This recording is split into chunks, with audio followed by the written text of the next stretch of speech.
Assalamu alaikum. My name is Amara and I am lecturer of commerce in Concordia College Sialkot.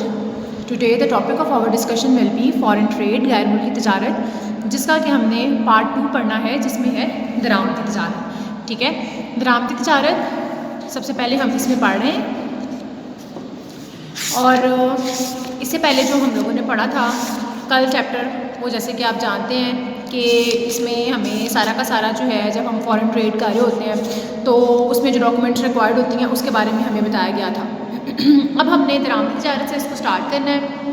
ठीक है, और हमने देखना है कि दरामदी तजारत किसे कहते हैं, उसकी डेफिनेशन क्या है और कौन सी डिफरेंट टर्म्स जो हैं इसमें हम यूज़ करते हैं। तो सबसे पहले तो हम डेफिनेशन पढ़ लेते हैं कि दरामदी तजारत की जो डेफिनेशन है इंपोर्ट ट्रेड की, वो ये होती है कि अगर अशिया खुदमात दूसरे ममालिक से ख़रीद कर अपने मुल्क में लाई जाएँ तो इसको हम इंपोर्ट ट्रेड कहते हैं या दरामदी तजारत कहते हैं। दरामद और बरामद में यही डिफरेंस है कि जो दरामद होती है उसमें हम दूसरे ममालिक से अशिया मंगवाते हैं और बरामद में हम दूसरे ममालिक में अशिया भेजते हैं। ठीक है, तो फ़िलहाल जो हमारा चैप्टर है वो इंपोर्ट ट्रेड का है, दरामदी तजारत का है। तो यहाँ पे हम इसी के बारे में पढ़ेंगे कि जो इंपोर्ट ट्रेड है वो किस तरह से प्रोसीड की जाती है। तो उसमें सबसे पहले जो तो डेफिनेशन हमने पढ़ ली, उसके बाद जो आपका टॉपिक होगा वो होगा गैर मुल्की तजारत में कीमतों की इस्तिलाहात। और ये आपका लॉन्ग क्वेश्चन के हवाले से भी बहुत इंपॉर्टेंट क्वेश्चन है और इसको आपने लॉन्ग क्वेश्चन के तौर पे भी प्रिपेयर कर लेना है। उसमें आप देखें कि सबसे पहले जो टर्म यहाँ पे बताई गई है, जिसका जिक्र किया गया है, वो है FAS।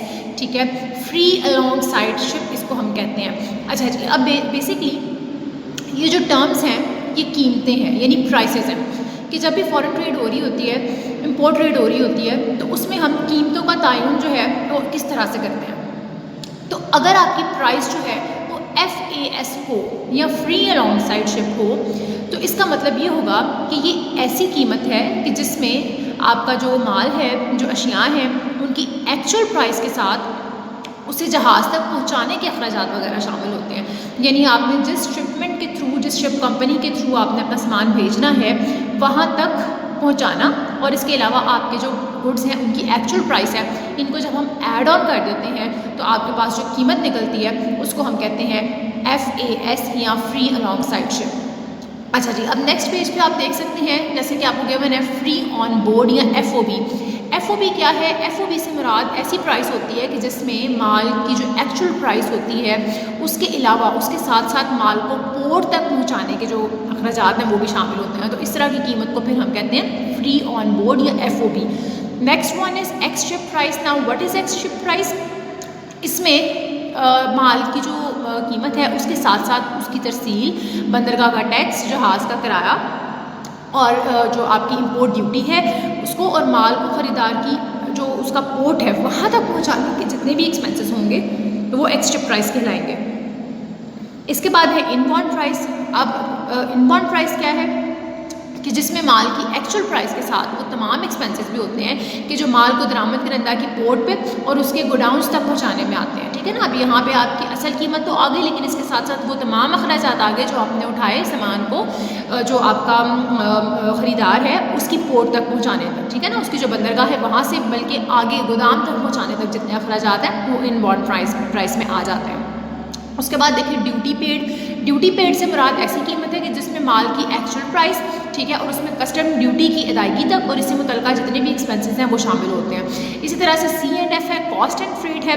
फ्रेट कहते हैं किराए को और कॉस्ट कहते हैं कीमत को। ठीक है ना, तो इसमें वो कीमत आ जाएगी कि जिसमें माल की असल कीमत और जहाज़ का किराया शामिल होगा। ठीक है, तो इन दोनों चीज़ों को हम बोलेंगे या इस प्राइस को हम बोलेंगे कॉस्ट एंड फ्रेट या C&F। उसके बाद आप देखें कि CIF है, यानी कॉस्ट एंड फ्रेट में एक और चीज़ ऐड होगी है जो कि इंश्योरेंस है, कि कॉस्ट, इंश्योरेंस एंड फ्रेट। कि CIF से मुराद सामान या माल की वो कीमत है कि जिसमें माल की असल कीमत के साथ उसका किराया, ठीक है, यानी कि जैसे हमने C&F में पढ़ा था, लेकिन उन दोनों चीज़ों के साथ साथ बीमा या इंश्योरेंस भी ऐड हो जाती है तो वो CIF बन जाती है, यानी कॉस्ट, इंश्योरेंस एंड फ्रेट।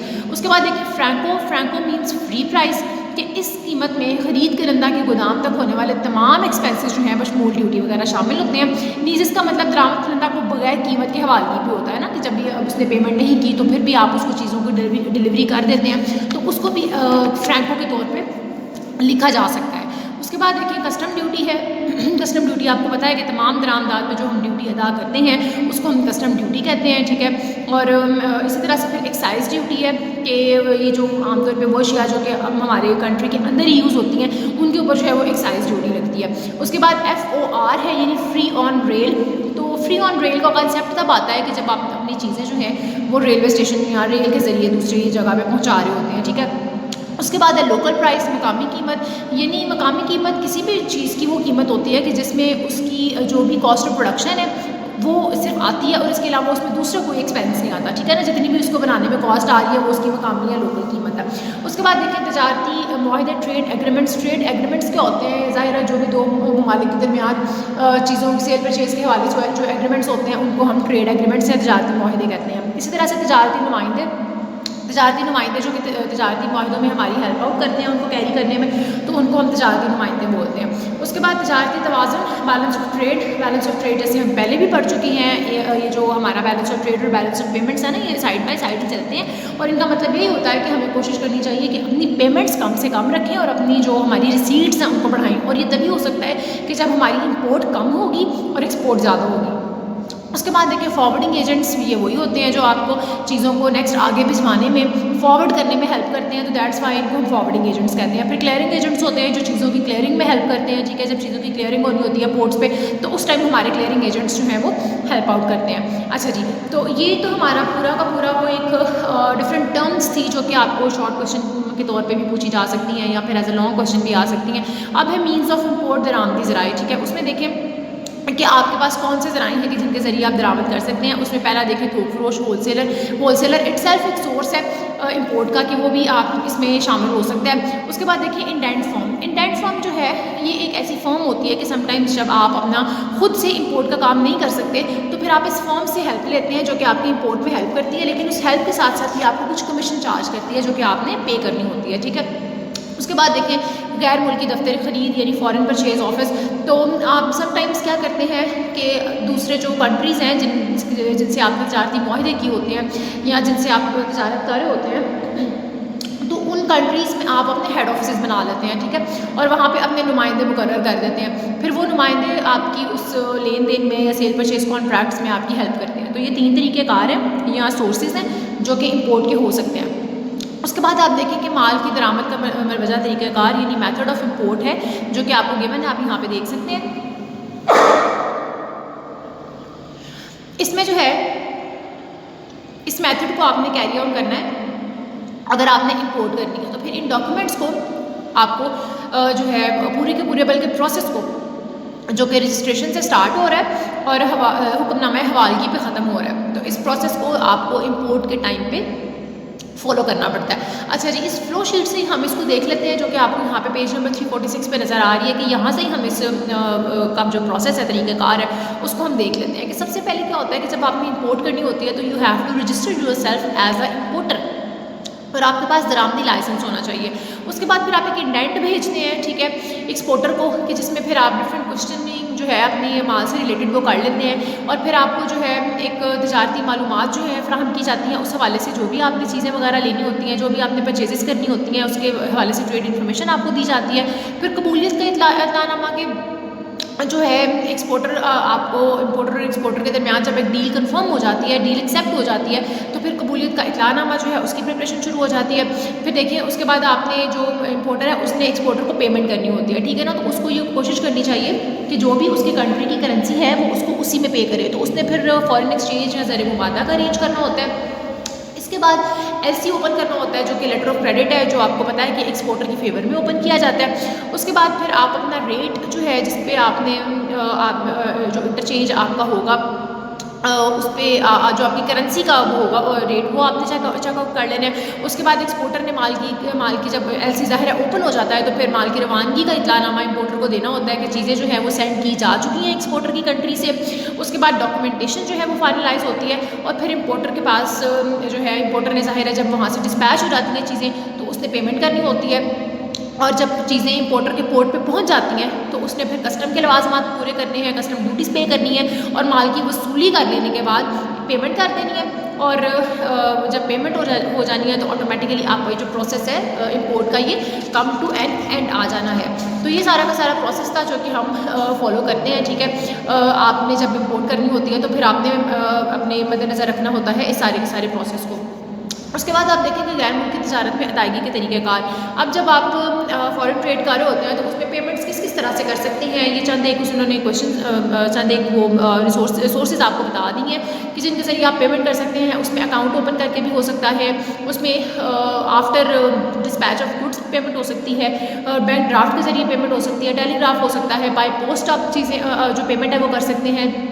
इसके अलावा अगर आपका जो है उधार पे चीज़ें हैं तो फिर आप एक बिल ऑफ एक्सचेंज या हुंडी बना के भी आप जो है पेमेंट कर सकते हैं। तो ये कुछ तरीक़ेकार थे। तो उसके बाद आप देखेंगे इसके कुछ लॉन्ग क्वेश्चंस हैं और मल्टीपल चॉइस क्वेश्चंस हैं जो कि आपने कवर कर लेने हैं, ठीक है। नेक्स्ट जो हमारा चैप्टर है वो है चैप्टर नंबर 14, ठीक है, जो कि है बरामदी तिजारत। बिल्कुल उसी तरह जिस तरह हमने बरामदी तिजारत पढ़ा, इसको हम साथ साथ ही कर लेते हैं इस वजह से क्योंकि ये ऑलमोस्ट सिमिलर चैप्टर्स हैं, ठीक है। जो एक्सपोर्ट का तरीक़ेकार है वो तकरीबन बिल्कुल वैसा ही है जो कि इंपोर्ट का तरीक़ेकार होता है, लेकिन थोड़े से चेंजिंग्स के साथ, ठीक है। क्योंकि जब आपने एक्सपोर्ट की बात करनी है या एक्सपोर्ट करने की बात करनी है तो फिर आपने एक्सपोर्टर के पॉइंट ऑफ व्यू से बात करनी है ना।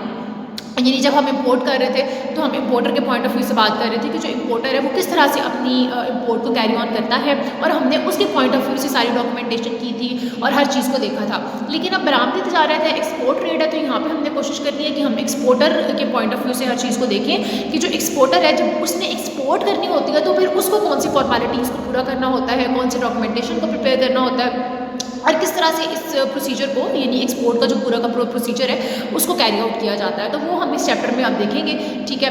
तो इसमें आप देखेंगे एक्सपोर्ट ट्रेड में सबसे पहले एक्सपोर्ट की डेफिनेशन गिवन है, बिल्कुल उसी तरह जिस तरह हमने इंपोर्ट की डेफिनेशन पढ़ी थी कि वहाँ पे चीज़ें मंगवाई जाती हैं। तो एक्सपोर्ट की डेफिनेशन में देखें कि अगर अशिया और खदमात किसी दूसरे मुल्क के ताजर को फ़रोख्त की जाती हैं तो ये बरामदी तिजारत कहलाती है। यानी वहाँ पे इंपोर्ट में तो आप चीज़ें ख़रीद रहे थे ना, लेकिन बरामद में आपने चीज़ें फ़रोख्त करनी है, ठीक है ना। तो ये इसकी डेफिनेशन है। उसके बाद देखें कि जो मेथड्स हैं of selling goods in foreign countries के बैरून मुल्क में, ज़ाहिर है जब आपने चीज़ें बेचनी है तो उसमें फिर आपको कौन सी चीज़ों को मद्देनज़र रखना पड़ेगा और कौन से तरीक़ेकार आपके पास हो सकते हैं। क्योंकि देखिए अपने मुल्क में चीज़ों को सेल आउट करना इज़ समथिंग डिफरेंट, ठीक है। यहाँ पे आपको डिफरेंट जो है फैसिलिटीज़ अवेलेबल होती हैं और बहुत आसान होता है मार्केट को कैप्चर करना, because you know all the market conditions which are prevailing at a specific point of time. तो जब आपको हर चीज़ का इल्म होता है अपने कंट्री में तो वहाँ पे सेल परचेज डिफिकल्ट नहीं होती है, बल्कि जब आप फॉरेन ट्रेड कर रहे होते हो और किसी दूसरे कंट्री या इंटरनेशनल मार्केट को कैप्चर आपने करना होता है तो वहाँ पे फिर आपको थोड़ी सी हर्डल्स का, थोड़ी सी मुश्किलात का सामना करना पड़ता है। उसमें देखिए सबसे पहले यहाँ पे जैसे उन्होंने एक मेथड बताया है कि आप किस तरह से अपनी चीज़ों को सेल आउट दूसरी कंट्रीज़ में कर सकते हैं। तो उसमें सबसे पहला है तशहीर यानी एडवर्टाइजमेंट, कि आप कोशिश करें कि जितनी ज़्यादा एडवर्टाइजमेंट हो सके अपनी चीज़ों की वो करें, सो दैट कि दूसरे मुल्क के लोगों को भी आपकी चीज़ों का या जो भी आप एज ए प्रोड्यूसर बना रहे हैं या एज ए इंडस्ट्रियलिस्ट जिस चीज़ में भी डील कर रहे हैं उनको उसके बारे में एक बेहतर तौर पर पता चल जाए। उसके बाद देखिए ज़ाती दौरा कि एक पर्सनल विजिट भी जो है वो हो सकता है दूसरी कंट्री का, कि जिसमें आप पर्सनल विजिट करके भी अपनी चीज़ों के बारे में बता सकते हैं, सैम्पल्स वहाँ पर आप डिस्ट्रीब्यूट कर सकते हैं। फिर आपके ट्रेड या ट्रैवल एजेंट्स हो सकते हैं जो इस मामले में आपकी हेल्प कर सकते हैं, इंटरनेशनल एजेंसीज होती हैं जो आपकी इस मामले में हेल्प करती हैं। फिर आप अगर आप ट्रैवल एजेंट्स या फिर एजेंसीज़ की हेल्प नहीं लेना चाहते तो फिर आप एक अपनी मुस्तकिल शाख यानी आप अपना एक खुद हेड ऑफिस, जैसे हमने पहले भी पढ़ा है कि समटाइम्स अपना हेड ऑफिस क्रिएट कर लिया जाता है दूसरी कंट्रीज़ में, तो उसके ज़रिए भी आप अपने जो माल है उसकी डिस्ट्रीब्यूशन वहाँ पर कर सकते हैं और लोगों को अपने जो भी आपका माल आप बना रहे हैं, चीज़ बना रहे हैं, उसके बारे में लोगों को आगाह कर सकते हैं, ठीक है ना। तो उसके बाद जो हमारा next very important topic as far as जो paper is concern, long question के हवाले से ये क्वेश्चन आपका बहुत ही इंपॉर्टेंट है। एक्सपोर्ट का तरीक़ाकार यानी माल की बरामद का मरवजा तरीक़ाकार कि किस तरह से एक्सपोर्ट को कैरी आउट किया जाता है। तो बिल्कुल अगर आप अपना जो अभी हमने पढ़ा है मेथड ऑफ इम्पोर्ट उसको अपने सामने रखेंगे और उसके बाद आप ये मेथड ऑफ एक्सपोर्ट को पढ़ेंगे तो आप देखेंगे कि बिल्कुल जो है ये एक आसान तरीक़ेकार है और इसमें किसी किस्म की कोई मुश्किल नहीं है, किसी किस्म का कोई मसला नहीं है इसको करने में। तो we will discuss it in our next video, so check out the next video for this procedure. Video पसंद आई तो लाइक करें, अपनी राय कमेंट करें। ऐसे ही मजीद वीडियोस के लिए हमारा चैनल सब्सक्राइब करें और बेल का आइकन दबाएं ताकि आपको हर वीडियो का नोटिफिकेशन मिलता रहे।